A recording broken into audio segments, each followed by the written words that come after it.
I should take the pink chair. Take the pink chair. What's that like? Okay. Right. Hello, everyone. I hope you're having a good slush. There's not a lot of slush at Slush, is there, actually? Normally, at this time of year, there's quite a lot of snow on the ground and stuff, but not so much today. The weather is fantastic, don't you think? Yeah, actually, it's really nice. It's been really nice so far. Yeah. Not very different. Not very much like LA though, like Venice, where Not your exactly. HQ is. A little bit different than Venice, yeah, that's for sure. But still, it's been great so far. Danny, I was reading about where you've come from to create this company. And the interesting thing about me is that you have a very sort of rich, you kind of know what it's like to be a creator yourself. You've been an actor in the early days. I mean, did you have any big parts that we might remember? Nothing major. You know, I started off as an actor and had a couple small roles. I was in a Spike Lee movie way back in the day. Spike Lee, huh? Yeah. A very small role, though. But then I got more into the filmmaking side of things and was a director, producer, editor. And that's what kind of led me into the YouTube stuff. Yeah. When you, I noticed you did something called craptv.com back in the day. Yeah, we did. We were actually making online video in the year 2000 before anyone actually had fast enough connection to even watch online video. So it was an interesting experiment and a concept that was, I was very familiar with, but was a little ahead of its time. I mean, the interesting thing, though, what's happened over the last few years is that it's kind of the revenge of the nerds, isn't it? A little bit, yeah. Because you went on from the very early days of online TV to eventually create Maker Studios, which was, an incredible success, getting artists out onto YouTube, putting sales around it, and obviously, and eventually, famously, as we all know, exiting to Disney. Yeah. Did you have any inkling when you started this journey back in the early 2000s, all the way towards the exit of Maker, that in the early days that this is where things were going, or did you always feel that it was going to be a bit of a struggle and a lot of things would actually really just graduate to mainstream TV? Yeah, no, I think it was a little bit of both. I mean, I think in the early days, our goal was, is there an alternative way to create content and find an audience and potentially get to television? And I think that was kind of the crap TV days. By the time YouTube came around, it was a different thing, and you could see that this was the future of where entertainment was heading, and the convergence of content and technology and these new platforms with worldwide distribution. And so I think early on I realized that was going to be a huge part of the future, and was really exciting as a content creator to really have a platform where you could reach a global audience. You didn't have to go through the normal auditioning and pitching process of Hollywood, and so it was an exciting time for sure. I mean, do you, Disney obviously took on Maker Studios. Do you like what they've done with it?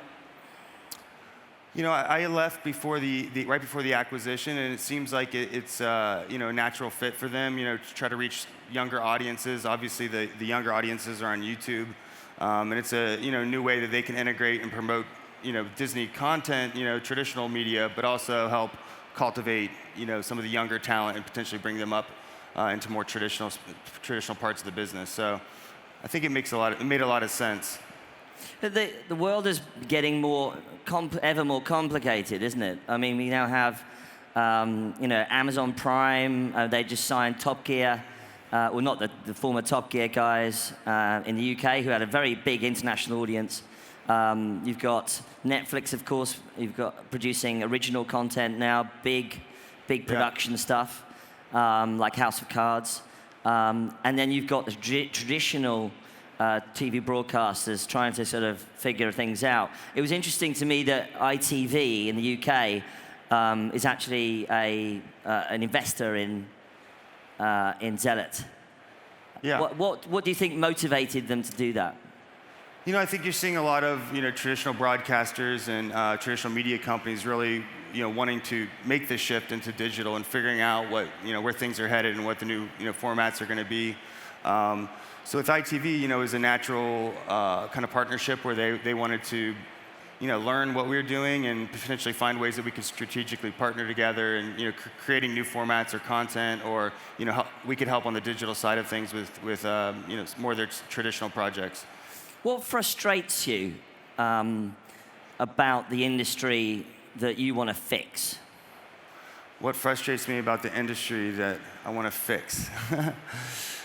Well, I think there's a lot of fragmentation out there, and a lot of people really promoting things that may or may not work, and it's very confusing. And so I think for advertisers, for content creators, it's like, what's the best way to reach an audience and have the most impact? So I think what we're trying to do is really work with multiple platforms, multiple content creators, and finding the best way to package that up in a way that can monetize and reach audiences in a really engaged fashion that is a challenge. But there's just a lot of moving pieces, and it's very fragmented, and it's complicated now. It's not as simple as it used to be. But obviously, to some extent, you're taking advantage of that chaos, aren't you?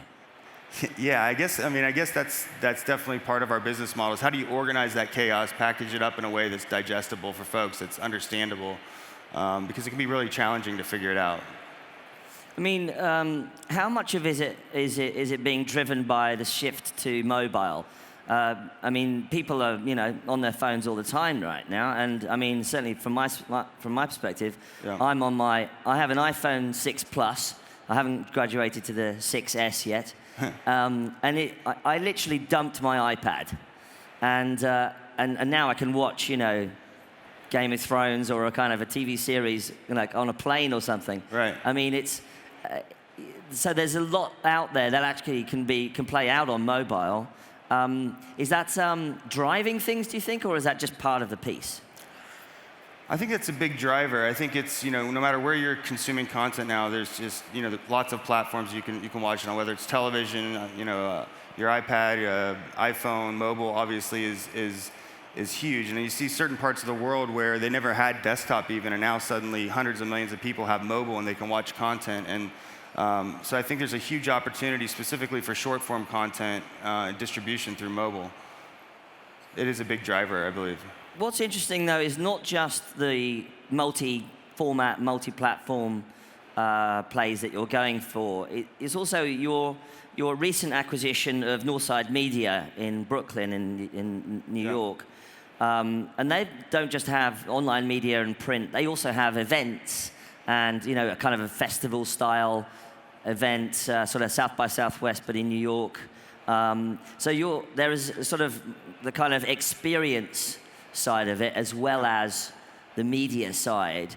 Are you going to be looking at those kinds of companies as well when you over the next year? Yeah, I think the challenge with online is there's such a vast ocean of inventory, and so to really differentiate yourself and be able to create a premium experience, I think you have to really have other elements besides just inventory that you can sell media in. So we're looking at more traditional assets that are like a record label, for instance, or live events, or different experiential kind of things that we can actually take and create content around and have more of a global footprint, and then create media around that event. And then basically, the advertisers can look and say, okay, look, we can come and be a part of this really awesome, organic, localized thing, and they would pay a certain amount of money for that. But if there's content around it, it becomes more of a global media brand, then there's a much bigger opportunity to reach a larger audience and to get bigger dollars from the advertisers on those things. Do you think the advertisers are looking for a kind of a 360-degree approach to a brand?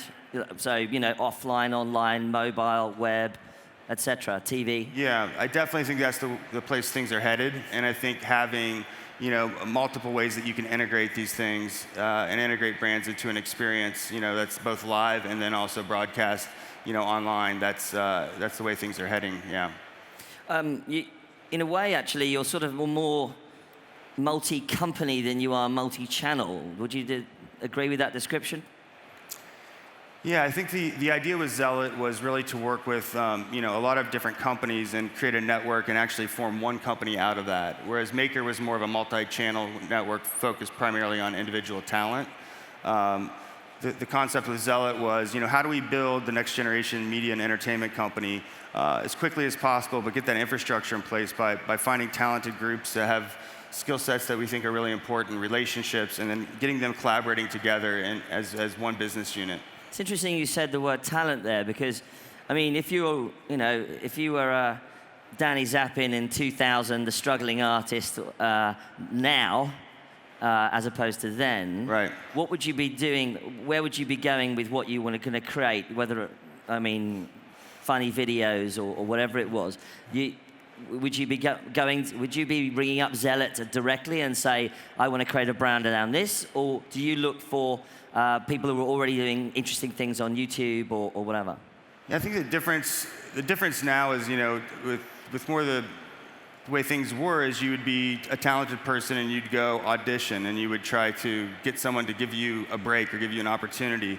I think now you really have all the resources and all these platforms that you can actually build your own audience, create your own content. It's very inexpensive now to create high quality content, and so I think now you really have to prove it and do it on your own a bit to get to a certain level, and then you can really elevate to the next step. But without showing some traction or some ability to do it on your own, I think it's very hard to break through. Do you see yourselves as technology providers as well as media providers? Yeah, definitely. Technology is a huge part of what we do. It's obviously an important way to grow a media business nowadays. And we have a lot of interesting technology within the organization, and we're looking to build and create more of our own IP, both content and tech, as the next phase. When I was thinking about what Zealot is doing, and I was sort of vaguely reminded of what Vice has done in a little way, in some ways, although that's really one big brand pushing out. But they took a lot longer, didn't they? And they've come from a different place. I mean, what would you, if somebody said, buy Vice, what would you do with it? If I were to buy Vice, we'd go to Vegas and party. I don't know. With Vice, I think they have a very strong point of view. Their content is great. They have both online presence and now traditional, and they're getting their own network. So they're a really great example of someone who kind of went from traditional media, print, to really having a large, successful online audience, and now have transitioned to television and have their own network coming up. So I think they're a really great example of just the convergence of media and how it's all blending together. What I would do with it, you may be expanding into new content verticals. I would focus even more on the online. I think their online presence is large, but I think it could be expanded upon and tapping into different content verticals. So maybe expect a call soon. Hi, Danny. Right. Love your ideas. Heard them at Slush. Yeah. Let's talk. Exactly. Let's do it. So you're acquiring companies. You acquired All Screen Media as well to roll up sort of multi-distribution on multiple platforms. You've acquired Northside Media. Is it all acquisitions or is it, how are you going to relate all of these companies together in the next couple of years? Right. Yeah, we definitely wanted to build through M&A to start. That was kind of the strategy, and that actually snowballed, and we couldn't believe how many people wanted to join that were really excited about joining Zealot and the vision and being a part of something bigger. And so we did 18 acquisitions in about 14-month period of time, and then we realized, okay, we need to actually integrate these companies. We have to try to get them under the same roof. So we're really focused now more on building, seeing where the holes are, building out organically, integrating the companies together, productizing all of our offerings, and getting ready to go to market and saying, as Zealot, this is what we have. This is our audience reach. This is our content creation capabilities. Here are our live events. How do we package that in a unique way to take out there? So we'll probably do additional M&A next year, later on in the year. But for now, we're primarily focused internally on integrating the companies and getting ready to go to market as Zealot. Well, typically, when companies are acquired, the founders sometimes lose a little bit of interest. You left Maker just before they were acquired yourself. I mean, how do you maintain that enthusiasm amongst the companies you acquired, or is everybody like psyched to be part of the network and super excited about what you're building? That's a good question. I think in our case, most of the companies we've acquired have been fairly small.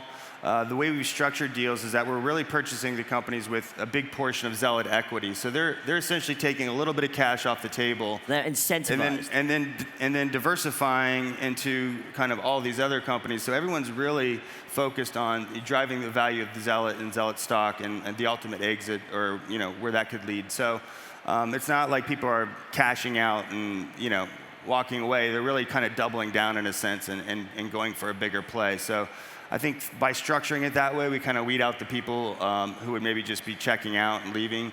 And really, it's more, smaller companies that get to a certain stage, and they either need to take outside funding or staff and hire new, executive people that can help take the company to the next level. And that's a really tricky transition for entrepreneurs and small businesses to make. And so I think Zealot's a good alternative to, either selling straight out for cash or taking investment money or taking the risk of hiring more costs. That could be, a challenging thing to do. And so we have a senior team at the Central at Zealot that can support all of these entities, and we're able to, work closely with them to help grow the businesses. Do you think that's why some of these content creators, some of these media brands join you, as opposed to, say, as you said earlier, take out outside funding from a VC or whatever? Because I guess you probably agree, a lot of VCs or outside investors don't necessarily know how the media business works. They're more used to dealing with, tech people or whatever. Do you think that's the kind of the real sort of nub of the piece, the attraction of working with you guys, is that you're actually in the media business as well as, can be able to bring cash and distribution to the party? Yeah, I think we have a unique kind of vision and mission of what we're trying to accomplish as a new media company, and then we want to be able to really be the media entertainment company of the future. That a lot of these people are resonating with that message, and they do see that this is something much bigger than what I could do on my own, and they're excited to join. And it's not really about selling and being done. It's about joining something new and something bigger and being a part of a movement that's something for the future that they want to continue doing. So it's 2015. We're going into 2016. What sort of things can we expect from Zealot next year?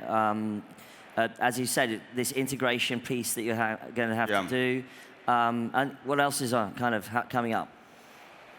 Our goal is really to get the companies integrated. We're restructuring, obviously, 18 companies. Figuring out how to piece all that together has been a big, fun challenge that we're kind of heads down focused on right now. But once all that's kind of situated, our goal next year is really start investing into our own content and building out our own technology platforms and really starting to produce IP that we own versus. Right now, we're really kind of built the infrastructure for distribution and content creation and are working with a lot of outside partners, but we want to start putting our own content and our own ideas through that. We have tons of talented people. Everyone's rearing to go. We want to do this, and it's just kind of like, all right, we have to get the framework and the infrastructure. Get the plumbing sorted.